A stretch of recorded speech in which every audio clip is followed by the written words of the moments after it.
사랑하는 행복한 교회 성도 여러분, 이 영상을 보시는 하나님 나라의 귀한 자녀 여러분, 오늘은 2022년 7월 3일 거룩한 주일입니다. 오늘 매일 성경 본문에서는 예수님의 사역으로 인한 영광, 회복, 설명과 그에 근거한 권면을 제시합니다.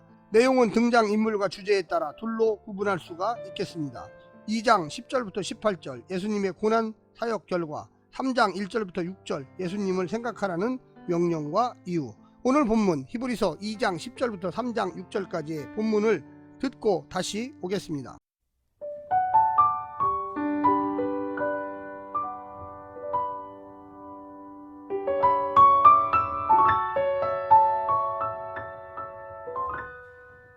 그러므로 만물이 그를 위하고 또한 그로 말미암으니가 많은 아들들을 이끌어 영광에 들어가게 하시는 일에 그들의 구원의 창시자를 고난을 통하여 온전하게 하심이 합당하도다. 거룩하게 하시는 이와 거룩하게 함을 입은 자들이 다 한 근원에서 난지라. 그러므로 형제라 부르시기를 부끄러워하지 아니하시고 이르시되 내가 주의 이름을 내 형제들에게 선포하고 내가 주를 교회 중에서 찬송하리라 하셨으며, 또 다시 내가 그를 의지하리라 하시고, 또 다시 볼지어다 나와 및 하나님께서 내게 주신 자녀라 하셨으니, 자녀들은 혈과 육에 속하였음에 그도 또한 같은 모양으로 혈과 육을 함께 지니심은 죽음을 통하여 죽음의 세력을 잡은 자 곧 마귀를 멸하시며, 또 죽기를 무서워함으로 한평생 매여 종노릇 하는 모든 자들을 놓아주려 하심이니, 이는 확실히 천사들을 붙들어 주려 하심이 아니요 오직 아브라함의 자손을 붙들어 주려 하심이라.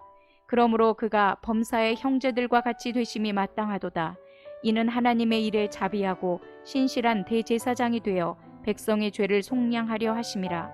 그가 시험을 받아 고난을 당하셨은즉 시험받은 자들을 능히 도우실 수 있느니라. 히브리서 3장. 그러므로 함께 하늘의 부르심을 받은 거룩한 형제들아, 우리가 믿는 도리의 사도이시며 대제사장이신 예수를 깊이 생각하라. 그는 자기를 세우신 이에게 신실하시기를 모세가 하나님의 온 집에서 한 것과 같이 하셨으니, 그는 모세보다 더욱 영광을 받을 만한 것이 마치 집 지은 자가 그 집보다 더욱 존귀함 같으니라. 집마다 지은 이가 있으니 만물을 지으신 이는 하나님이시라. 또한 모세는 장래에 말할 것을 증언하기 위하여 하나님의 온 집에서 종으로서 신실하였고, 그리스도는 하나님의 집을 맡은 아들로서 그와 같이 하셨으니, 우리가 소망의 확신과 자랑을 끝까지 굳게 잡고 있으면 우리는 그의 집이라.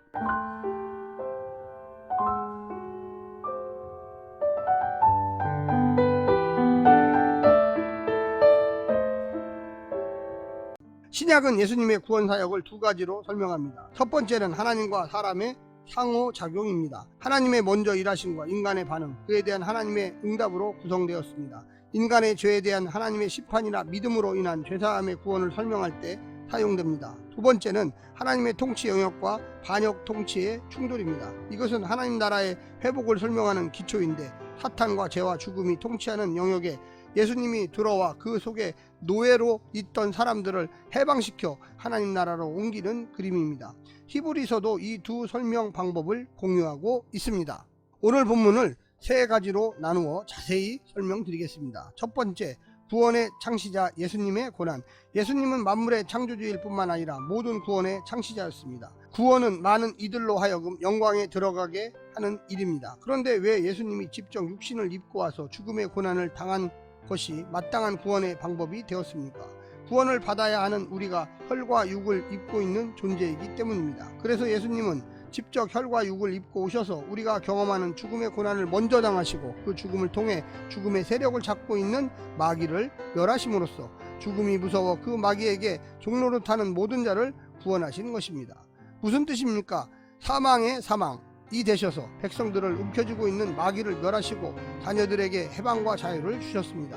구원의 목표가 무엇입니까? 구원의 창시자이신 예수님의 뒤를 따라 그 자녀들도 죽음으로 위협하는 마귀에게 굴복하여 하나님을 버리는 대신 영원한 부활에 참여하리라 믿으며 죽음 앞에서 타협하지 않는 자녀가 되게 하는 것입니다. 두 번째는 대제사장 예수님의 고난. 예수님이 우리가 겪어야 할 마땅한 죽음의 고난을 몸소 경험하심으로써 대제사장이 되셨습니다.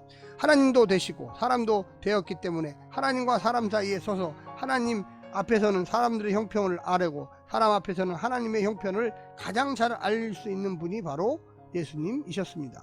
그는 이 죽음을 통해 온전한 대제사장이 되었으며 고난과 죽음을 뚫고 부활에 이르도록 백성이 나아갈 길을 여시고 또 앞서 그 길을 먼저 가셨습니다.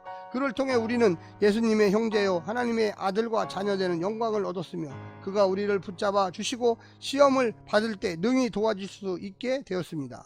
마지막 세 번째는 하나님의 아들의 고난입니다. 예수님은 완성된 대제사장이며 하나님의 아들이십니다. 그는 성전에서 하나님의 종으로서 신실했던 모세와 달리 그 성전을 지으신 분이고 그 하나님의 집을 맡은 하나님의 아들이십니다. 우리가 천사와 예수를 비교할 수 있는 것처럼 천사가 준 율법을 따라 순종한 모세와 그 말씀 자체가 되신 예수님을 비교할 수가 있겠습니다. 성도는 이 예수께서 결국 구원을 완성하셔서 우리를 당신의 집으로 삼아 주실 것을 소망하면서 시험 가운데도 소망을 확신하고 그것을 자랑거리로 삼으며 살아가야만 하겠습니다. 사랑하는 성도 여러분, 오늘도 이 말씀을 통하여 은혜 받으시고요, 성령님의 충만한 놀라운 축복 가운데 인생들이 펼쳐지기를 원합니다. 할렐루야, 샬롬.